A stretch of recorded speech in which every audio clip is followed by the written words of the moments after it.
So today, let's answer the question, does skipping your breakfast cause diabetes or does it cause you to gain weight?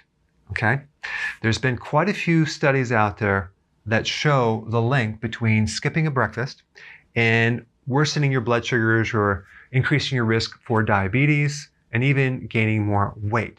Okay, guys, so there's a couple things you really need to know. Number one, most, if not all, the studies that show this link are sponsored by the food industry. Surprise! And the studies that are not sponsored by the food industry do not show this correlation. So recently, there was another article published November 2018 and entitled, Breakfast Skipping is Associated with Increased Risk of Type 2 Diabetes Among Adults, a systematic review and meta-analysis of prospective cohort studies. And this was published in the Journal of Nutrition. So I just want to kind of go through this because it's quite comical, okay? First section. In conclusion, the study indicated that there is an association between breakfast skipping and risk of type 2 diabetes, okay? The key word is association. What does association mean? Does it mean that it caused anything? No. It means it's a connection only. It doesn't mean that it caused anything, okay? Point number two, to strengthen the evidence on this association, more studies are warranted, especially from different geographic locations, because the current evidence came from only the United States and Asia. So if you live anywhere other than these two locations, all this information doesn't apply to you. Okay, next point. This was based on a questionnaire with and without a validation. So you're just going to ask people, hopefully they've remembered, and hopefully they're telling the truth. All right, next point. Interestingly, the strongest association with type 2 diabetes was observed for the combination of breakfast skipping and having a Western diet pattern among men from the Health Professionals Follow-Up Study. Okay, what is the Western diet pattern? That is the SAD diet. Basically, it's what people eat in the West, which is all refined carbohydrates and sugars. All right, so let's cover the next point. Evidence from studies has shown that high intake of red meat, foods with high glycemic index or load, and sugar-sweetened beverages were associated with an increased risk of type 2 diabetes, whereas whole grain products and coffee consumption were associated with reduced risk. Okay, guys, so you can see right there, they're not quite unbiased because they're telling you whole grains will decrease the risk. Okay, guys, next point, moving right along. There was evidence for publication bias indicating that small studies with negative results were missing, okay?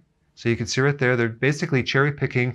We're going to show you this correlation, but we're going to omit this little piece over here. All right, and the last little point I want to bring up is that there were different definitions of breakfast skipping among the different studies, which again, it doesn't keep everything very standard.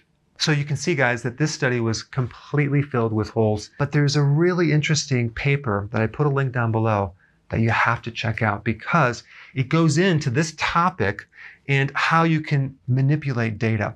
And there's just point after point after point. But go ahead and read this in your spare time because it's quite fascinating.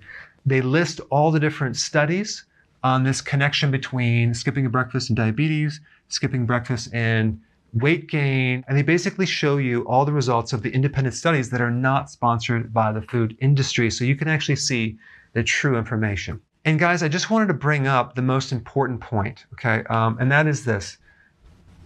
Whether you consume a breakfast or don't consume breakfast has absolutely nothing to do with whether you're going to get diabetes or not. Why? Because diabetes is a disease of what you eat, okay? These studies don't talk about the diet. They're talking about skipping a breakfast. That's ridiculous. How can you possibly determine if someone's going to gain weight, get diabetes, or have a disease if you don't know what is being consumed, okay? You can't. It's impossible. It's illogical. You're sleeping all night long, right? You're fasting all night long. You wake up in the morning, and then you eat breakfast. You actually break the fast. That first meal does not stimulate your metabolism in some way that helps you lose weight. That's not what happens. Now, people use that and they'll say, well, I got hungry. Well, that's because your blood sugars went up and then it went down, and then you're going to be hungry. That is not necessarily stimulating fat burning. It may stimulate certain enzymes to help you digest, but it has nothing to do with burning fat. I mean, there's two things related to diabetes. Number one, what you're consuming, how many carbohydrates are you consuming? And the data of eating in general stimulates insulin, okay? Diabetes is a disease of too much sugar in the blood. So when you eat, especially carbs, you're going to raise sugar. Take a diabetic who's on insulin, for example. What happens when he or she eats? They have to take insulin to reduce the sugar, okay? Is that improving diabetes? No, eating worsens diabetes, okay? Fasting lowers glucose, lowers insulin, thereby helping diabetes. It helps you lose weight. It doesn't worsen anything. That's illogical. And when you combine intermittent fasting, let's say you're going to now skip breakfast and you're continuing to eat a bad diet, you've never adapted. So in other words, you're going to have a heck of a time getting in the fat burning because it takes at least 3 days for your body to switch over to burning fat so you can go from one meal to the next.